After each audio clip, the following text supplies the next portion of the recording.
Okay, looks like we're live now, just in time for Chris's cat to join us, which I think is the story of all Facebook Lives that have In occurred COVID times, yes. for all people.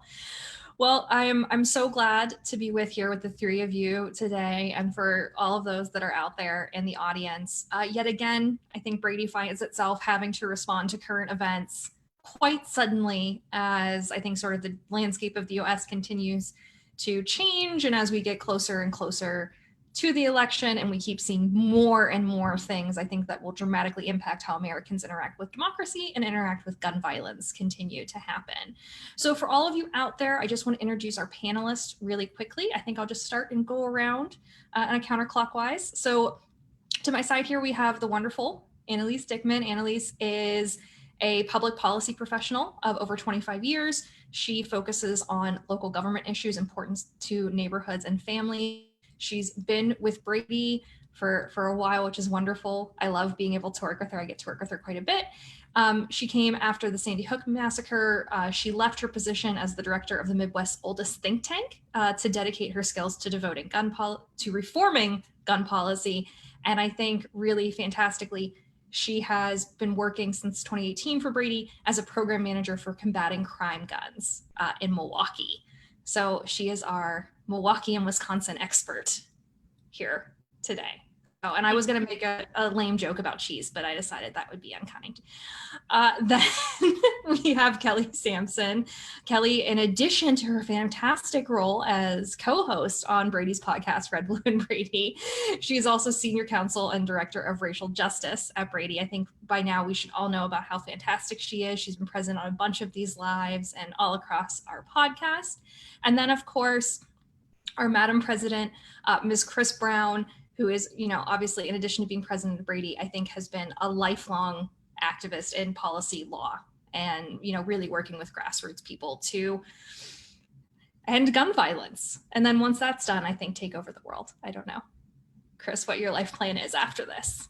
But I think we should go ahead for the sake of our listeners' short amount of time and just jump right into covering a lot of ground. And I think maybe the best way to do that is just to start by, I'm going to do a really unfair question, Annalise. Can you tell everybody about what sort of started all of this in Wisconsin? Namely, take us from the shooting of Jacob Blake all the way to what had happened with the shooting in Kenosha at the Jacob Blake protests. Sure. Well, ever since the shooting of George Floyd, cities all across Wisconsin have been experiencing marches, demonstrations, protests nightly, including Milwaukee. And when Jacob Blake was shot last Sunday, he was shot 7 times by the Kenosha police. That sparked enormous outrage, as you can imagine. There was, of course, video of it from a bystander on a cell phone. The Kenosha Police Department does not have body cameras, so that's the video, the bystander's video, that garnered attention and created demand by folks in Kenosha and across the state for some sort of reform. A lot of that demand had been happening over the course of the summer. Tatiana Washington, who isn't able to join us on this panel, but she and her fellow activists, youth activists, had marched from Milwaukee to Madison earlier in the summer, 4th of July weekend, to demand that the governor take some action on police reform. So this has really been building over the entire summer. So Jacob Blake was shot Sunday, and then on Tuesday, during the third night of protests, there were more armed white civilians in downtown Kenosha than there had been before, although they've been around at a lot of these protests. And from witness accounts, they were, being appreciated by the police. They were being treated as if they had a legitimate reason to be there. They considered themselves a militia. They considered themselves to be doing a job. And one of those folks, a 17-year-old who had come to Wisconsin from Illinois, shot and killed 2 people and injured one person, at least one person. And he's now been arrested and charged with murder. So, of course, protests have continued. There's been a much larger police presence, National Guard, and a visit from President Trump, and tomorrow a visit from Vice President Biden. So it's become very politicized as well.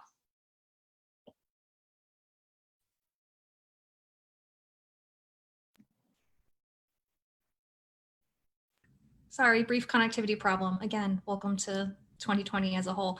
I do really want to highlight Tatiana's work in particular. She is the executive director of 50 Miles More. She's also a state policy associate for March for Our Lives and has been a member of Brady's executive council team for Team Enough. She's phenomenal, but she's out there today, and unfortunately, because she is out there, couldn't actually get service to call in. So hopefully she'll be able to join us at some point, but if not, I am going to drop the information for 50 Miles More in the description below so that people can kind of see what, in particular, young people have been doing in Wisconsin around these issues of racial justice and gun violence for quite a long time. Chris, I now want to pivot to you because when Annalise is speaking, the first thing I think of when I hear armed militias, particularly armed militias occurring in the same space as peaceful protest, I get very worried. And I think a lot of people are very concerned about the increasing number of guns that are present in these spaces. And I'm wondering if you can, maybe break down for our audience why these militias, particularly these armed militias, are so concerning. Well, let's just deconstruct your question for a second, JJ, because I know, questions all around. I'm sorry. And I'll give you my perspective, but I think that it would be really great also for both Kelly and Annalisa to weigh in on this question too, because it's a really good question. First of all, the shooter, Kyle Rittenhouse, who is arrested and charged with murder here, was not part of an armed militia. There's a legal question whether he could even be part of a militia because he's underage. He's 17 years old. He had an assault style weapon. His mother drove him across state lines, and he was videotaped talking about his desire to protect property with this assault style weapon. We've heard the President Trump, comment on seeing that tape and view him or state that somehow he believed, because he was being chased by other people, that his life was at risk, as if somehow that justifies the actions of this particular shooter. From our perspective, Brady's perspective, and certainly from my perspective, it absolutely does not justify it. And if you add guns to a protest, you are very likely going to increase the volatility, the sense of insecurity, and the potential for injury and death, just as we've seen. They are not a good mix. And certainly, as president of Brady, I feel that way, and I'm not alone. There are substantial articles being written by numerous people all across the country with real concerns about what we see happening. And the main concern I have, if you look at it from what Annalisa has described, this tragedy of people really following George Floyd, out protesting because they want change. The vast majority of these protests are peaceful. And we know we have a huge problem with systemic racism in this country.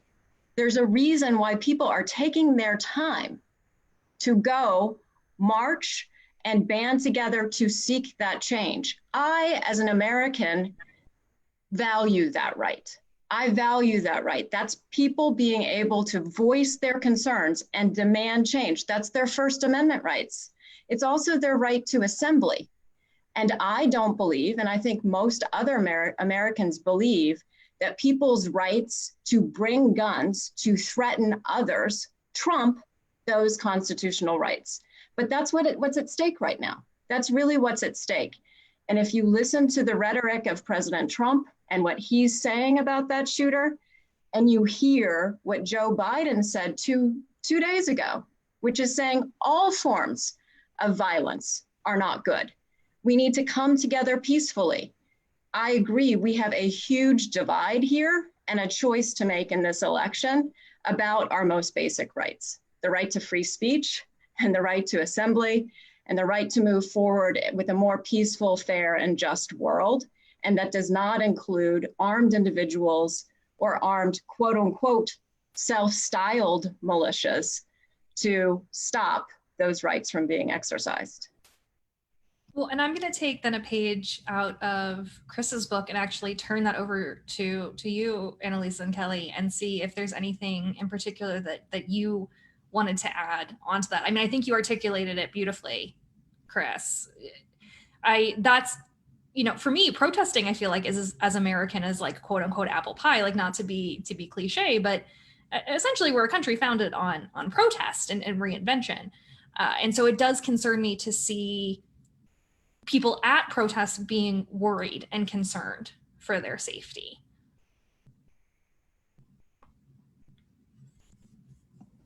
I guess the only thing I would add to what Chris said is there's also a lot of hypocrisy on many levels. And one of them, I think, is you see this panic, especially on the right, but not exclusively so, around this idea of cancel culture and free speech, right? And you see people saying, they want to take our voices away. They want to cancel you. You're not allowed, you're not free to express your own opinions. And yet a lot of those same voices are advocating for and celebrating the idea of a person going to a place where people are expressing their opinions peacefully with a weapon to cancel the protest, cancel that human being's life. And I think that just goes to show the hypocrisy around rights. In a lot of ways, I think we're seeing that for some people, it's constitutional rights for me, none for you. And guns are a way for people to be able to cancel people. I mean, I think if you want to talk about cancel culture, shooting and killing a person who is expressing a point of view that you don't like or that threatens you is the ultimate cancellation. And so it personally is very infuriating to see that level of hypocrisy, where on one hand, people are so upset around protests and upset around people just expressing, hey, I would like to live in a country where, there is accountability for police, or where there is a more full and inclusive idea of public safety. And also I feel threatened by that. And so I'm going to shoot you. And so when I see this kind of increasing celebration around bringing a gun to a protest, it not only goes to show how far we've gone from really understanding that the Constitution is a holistic document and all the rights work together. And the Second Amendment is not the ultimate right, but it works in concert with the others. But it's also, I think, really dangerous and really risky, as we've already seen.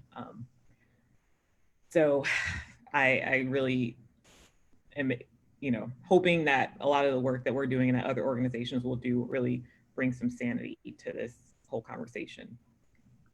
Well, no, and I appreciate you actually saying that, Kelly, because I think the hypocrisy is really, I think, sort of present at the center of this, right? I think when in a little bit later, I'm going to ask a few more questions about the shooting itself, and we can get into sort of that, but even just the way in which the shooter in Kenosha was treated in response to the way other shooters have been treated, which is really a sort of a trend we've seen across the US in terms of how Black gun owners versus white gun owners or people with guns in general are treated based on race.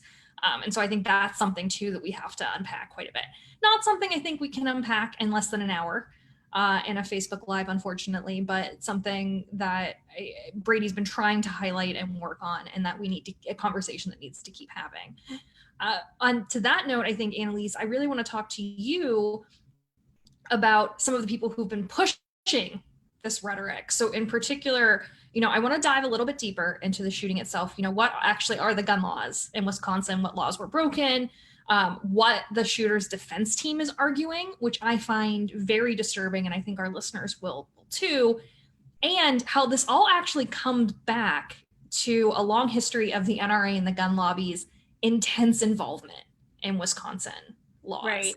So I know that's a heavy burden, so I'm sorry. But no, those are great questions.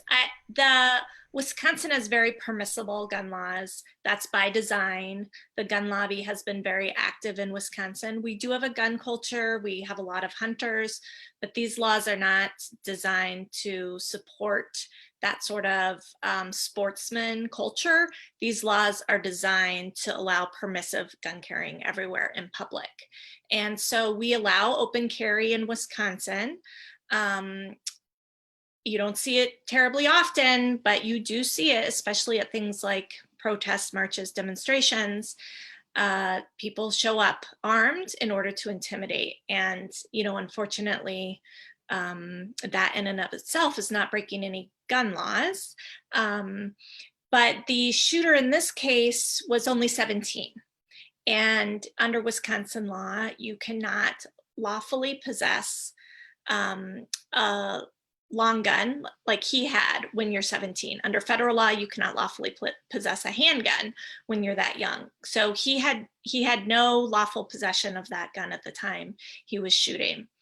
His defense team is arguing first self-defense, as Chris mentioned, but they're also arguing that he cannot be charged with this unlawful possession because he was acting as a member of a militia, and the Second Amendment trumps state law in this case, and the Second Amendment protects militias, and therefore Wisconsin state law can't be enforced against this 17-year-old, which is not only an argument that's ridiculous on its face and counter to law and precedent and everything else, but it's also the exact message that we've been hearing from the NRA and from President Trump for years. I mean, if you remember when he was running for president and the brouhaha about Hillary Clinton's emails, he suggested that Second Amendment people might be able to take care of that problem.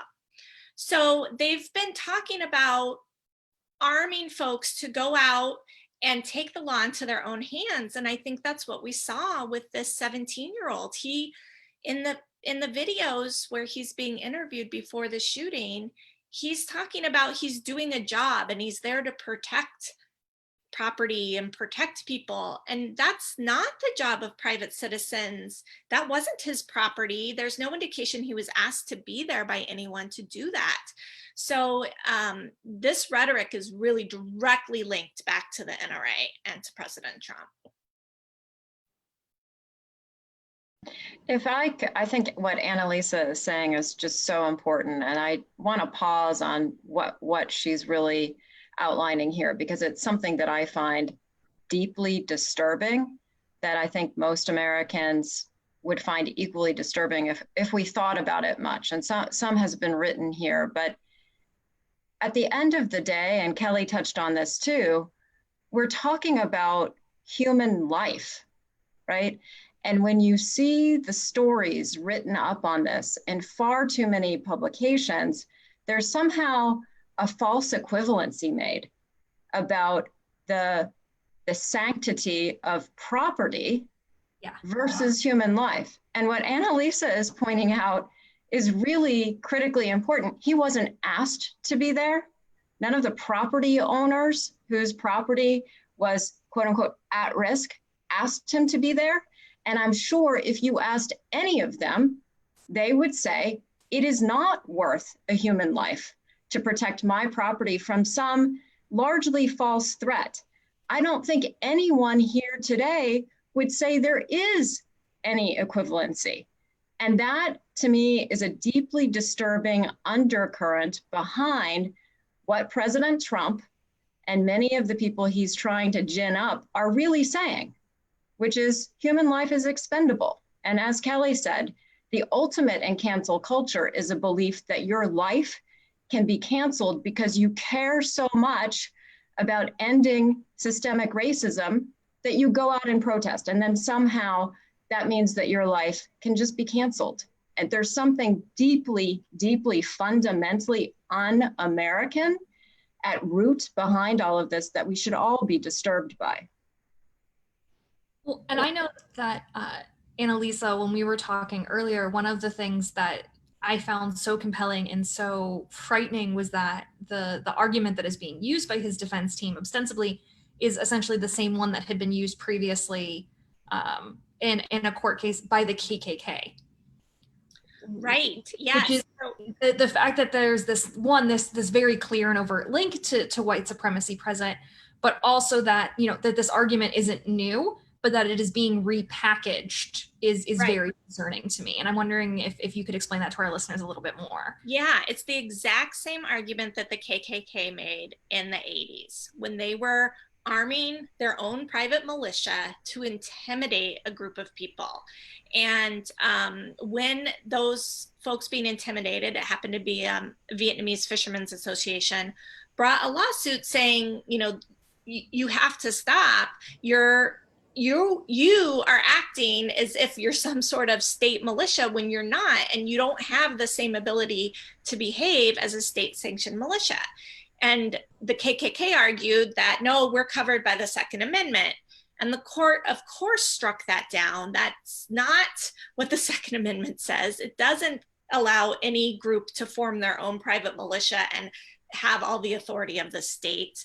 And so this argument, yes, it's a repackaging of the same argument, and an argument that has failed and is not, all the precedent says, no, in fact, the states can regulate gun usage and not run afoul of the Second Amendment, and you don't get to call yourself a militia and just do whatever you want. And we're going to have to start to pivot, unfortunately, away from sort of the specifics of this shooting, because I want to talk about what this signals, not just in Wisconsin, in Kenosha, but in Wisconsin, and then for the U.S. as a whole, particularly as I know that I can't believe it, we hit September, with an election literally right around the corner. But one of the great things about doing these live is we do start to get in audience questions. And I would encourage everyone out there to start sending them in if they have more. But we've gotten one that I think is actually quite interesting. And I know that since I'm on a panel with a few lawyers, they're not going to like this question where they're asked to submit a legal opinion. But here we go. Do you think that the teen's mother may be charged as an accessory to this crime? She obviously allowed her minor age child to cross a state line and carry a weapon that was illegal for him even to carry in Wisconsin. So I don't know that we know all the facts around that yet. There's different versions being floated out there. One version is that the firearm was someone in Wisconsin's, and he did not bring it with him from Illinois. So I'm not really sure, but I do know that, and Chris can elaborate on this for sure, that when we see someone who's 17-year-old with a firearm, they got that somehow from some adult somewhere. And that adults need to do what they can to keep their guns stored securely so that minors and people who will handle them irresponsibly cannot access them. And so we do need to ask that question, and we need to figure out who the adult was that enabled him to have this firearm. Obviously, I agree with that, and don't know ultimately whether the mother here will be charged or not. Of course, you have to look at what the legal standard is for determining the facts that are relevant to charging her as an accessory. I think the issue that Annalisa is raising is much more universal and of deep concern. If you look at the shooter here in Kenosha, the standards by which individuals who are younger than 18 are able to procure guns and use guns either to harm themselves or, in this case, and many others, think back to school shootings, et cetera, often point to an adult who, frankly, has been negligent in some way to allow easy access to weapons to people who are underage. And just as a statistic that is very, very sobering around this, about 75% of all school shooters get their guns from a home. And so really what this boils down to, writ large across our country, is if you have a gun in the home, safely store that gun and ensure that it is locked and it's unloaded and away from ammunition. Do that not just to protect your own family from family fire, but to protect our larger society and individuals who deserve to be able to live without the fear or reality of being shot. Because too often these young people are getting the guns from their parents or a relative. Well, and Kelly, I wanted to sort of ask you specifically, and this is unfair because again, I know that this is a conversation you have had and I have had before. So I apologize to everyone else on the panel that doesn't get to probably talk to Kelly every day because you don't have a podcast with her. She's rolling her eyes, but she's brilliant. She knows it. So one of the things that's really concerned me is the way in which the victims of the shooting are being portrayed or being talked about, as opposed to the way the shooter is being talked about, both in the way that in the aftermath of the initial shooting, both were handled and treated by Kenosha police. Just a little demographic info, Kenosha PD is 93% white, despite the fact that Wisconsin is a very diverse state. And from what I understand, Kenosha is actually a fairly diverse city as well.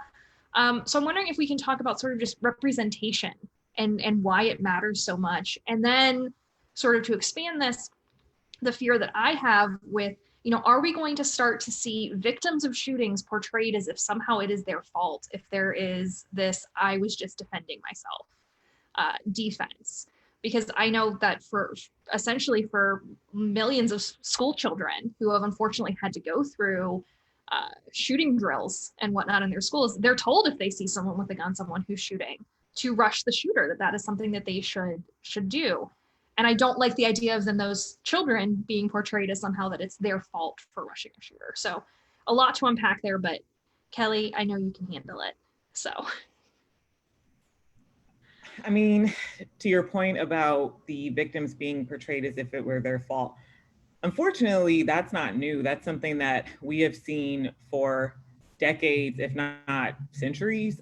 This idea that when you are a Black person, a person of color, or as what happened to the victims in Kenosha, a white person who is standing alongside and advocating for people of color and Black people, and sort of challenging the system, that in some ways that makes you guilty. And I mean, that's exactly what we've seen every time there's been a police shooting, or not every time there's been a police shooting, but in many of the high profile police shootings where there's always this rush to say, well, what did they do? And we've seen it even with Jacob Blake, where people have said, well, he had a knife in his car. But then you see Kyle Rittenhouse walking towards officers with a weapon slung over his shoulder and being offered water. So this is kind of inseparable from the systemic racism that we have, where if you are a Black person or someone standing as an ally, then you will be more than likely presumed guilty. And we saw that when we looked at the press conference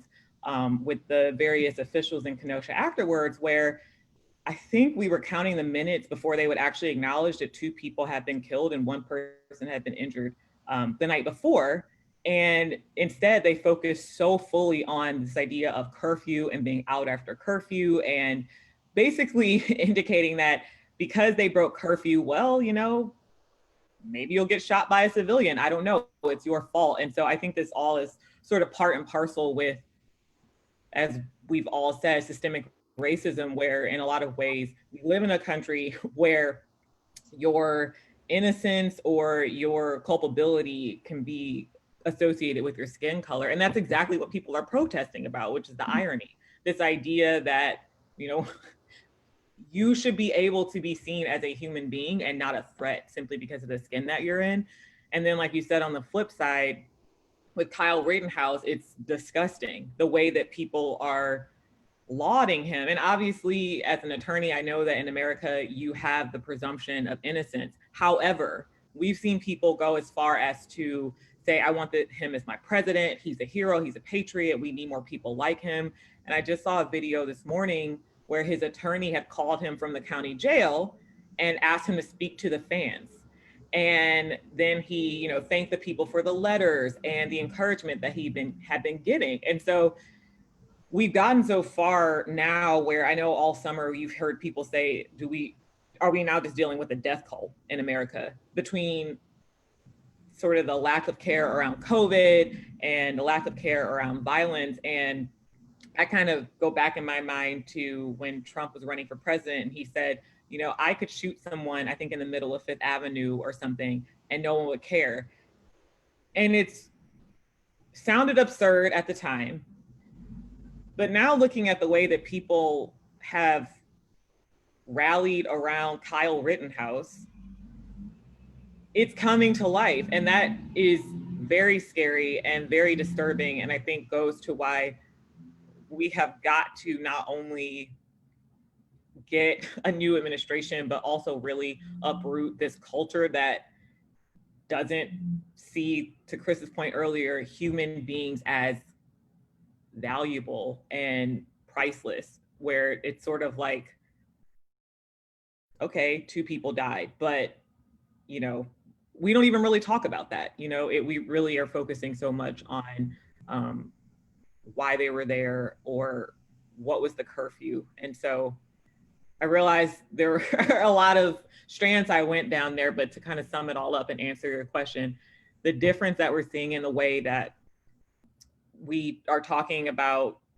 the shooter versus the people that were killed by him, I think goes to show that there are some problems and systemic issues that are going to take a long time to untangle, but we at least have to confront them and not just pretend that they don't exist. Yeah, I think back to the press conference where long before the fact that 2 American lives were lost and that someone was pretty severely injured, it was a long list of property damage, which I think goes back to Chris's initial point, which is this placement of property over people, which then goes back to Annalisa's point about the presence that the gun lobby has played in Wisconsin law and establishing that as being true.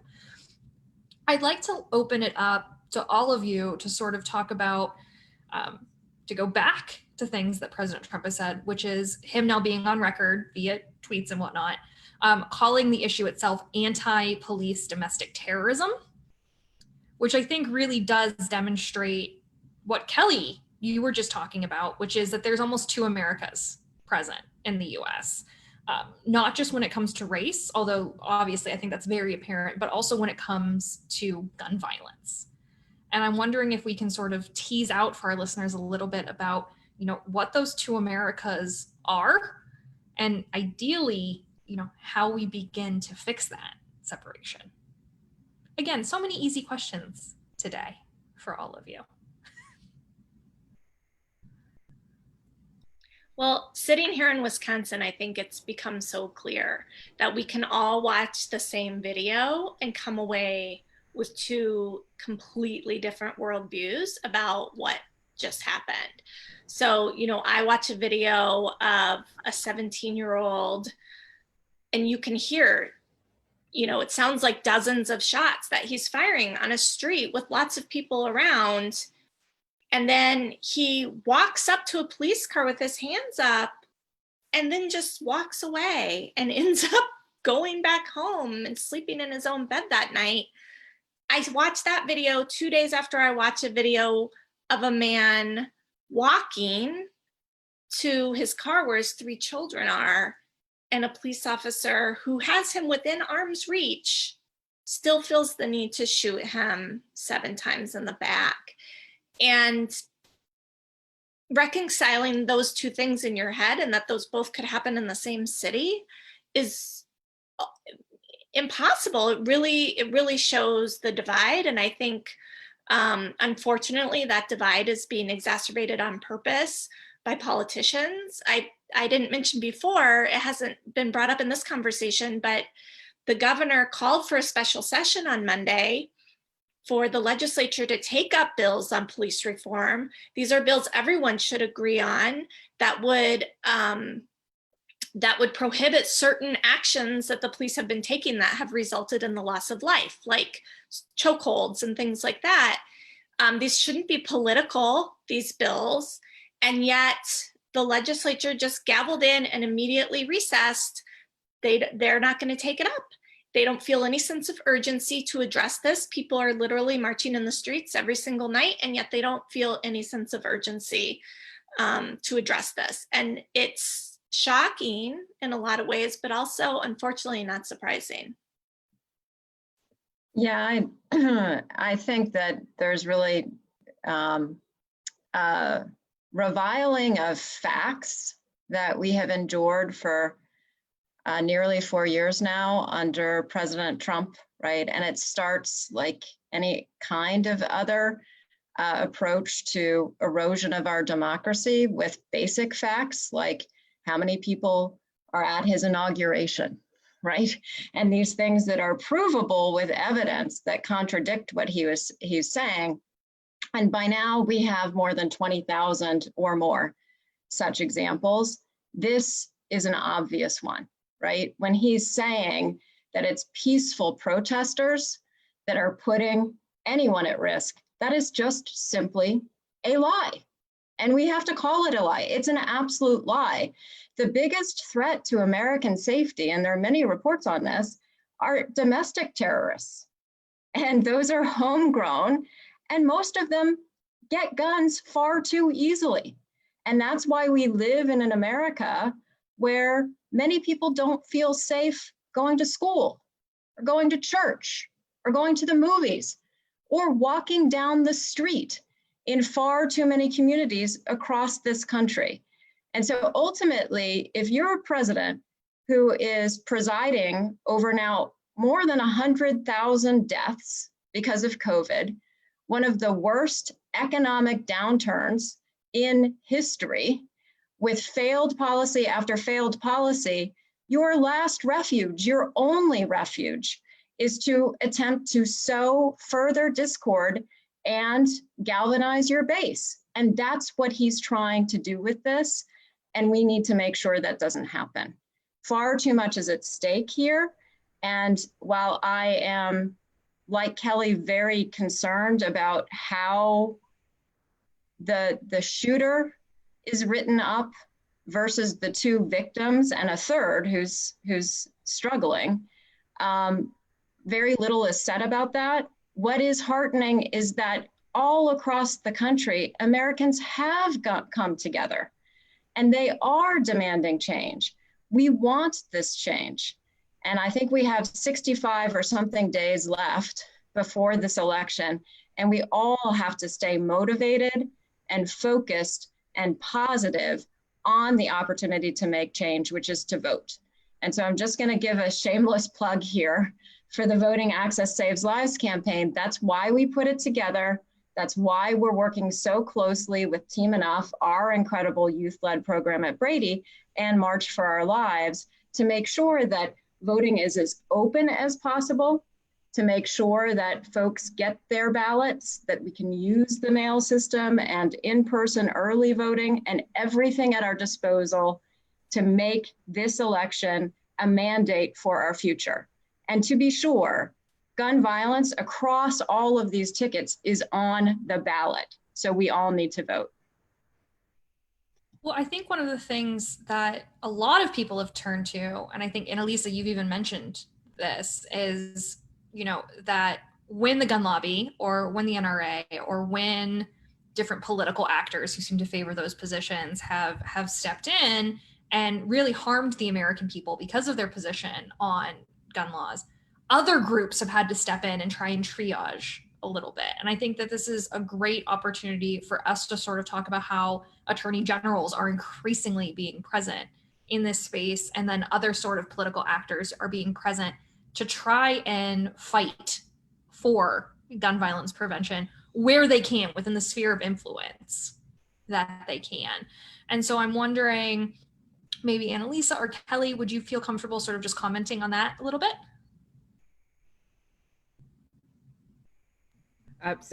This follows really well on Chris's emphasis on voting, because attorneys general are elected positions and they hold a tremendous amount of power. They represent the public's interest in whatever state that they're in. And there are different models around, especially when it comes to police shootings, around how an attorney general could step in or intervene. But one of the main things that they can do is they have authority that can serve as a check on a district attorney. And they may be able to step in if a district attorney is hesitant to do so. They have full authority to sort of intervene in prosecutions. They can represent the state, they can press charges. And so there's, in the same way that we have checks and balances in our federal system, attorneys general can also serve as a tremendous resource and a place where the people can have a direct role ultimately, because the people elect the attorney general, and then the attorney general acts in the interest of the people. And when they don't, I think a good example of what that looks like is in Kentucky, where everyone is saying, arrest the cops who killed Breonna Taylor, arrest them, hold them accountable. And the person who has that power is the attorney general, and he's not doing it.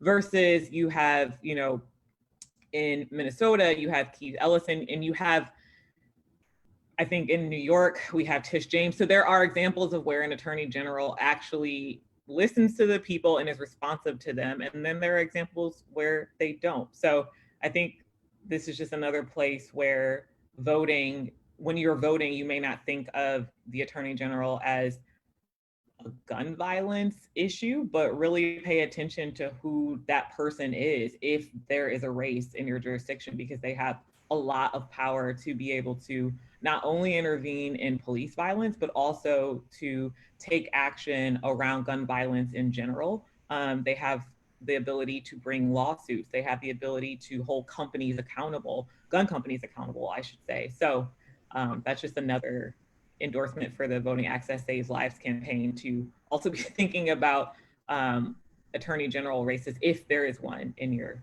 state or jurisdiction.